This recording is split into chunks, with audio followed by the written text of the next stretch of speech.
Short blog टाकते आहे कोथिंबिरीच्या चटणीचा. त्याच्यासाठी साहित्य बघूया. कोथिंबीर, मिरची, लसूण, 2 पाकळ्या घेतल्या आणि आलं आणि निंबू, मीठ, पाणी. आता आपण सुरुवात करूया आपल्या चटणीला. मिरची बारीक करून टाकायची. जर तुम्हाला तिखट हवी असेल तर जास्त तिखट, कमी असेल तर कमी. मी 1.5 मिरची घालते कारण या मिरच्या जरा जास्त तिखट आहे. लसणाच्या पाकळ्या घालायच्या आहेत आपल्याला, बारीक करून टाकायच्या. जर बारीक नाही केल्या ना तर हे मग बारीक होत नाही. आलं बघताय, आलंसुद्धा बारीक केलं आहे, जास्ती नाही घालायचं. 2-4 तुकडे घालायचे आणि मीठ घालायचं. 1 चमचा मीठ घालते. नंतर लागलं तर परत घालता येईल आपल्याला.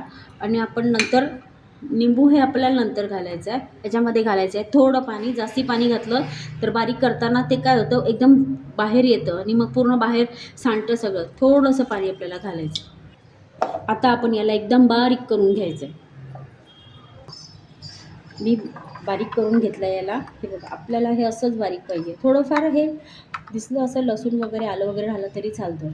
तसं नुसतं खाल्लं तरी चालतं. लसूण किंवा आलं आपल्या पोटासाठी चांगलं असतं. हे असं एवढं बारीक, असं पातळ आपल्याला पाहिजे आहे. आणि त्यानंतर आपण ह्याच्यामध्ये पितो आहे निंबू. त्याच्यातनं बिया काढून घ्यायच्या पहिले.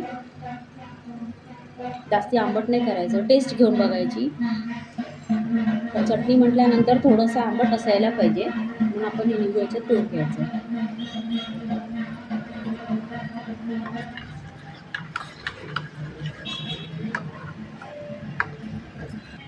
अशी झाली याची आपली कोथिंबिरीची ही चटणी छान.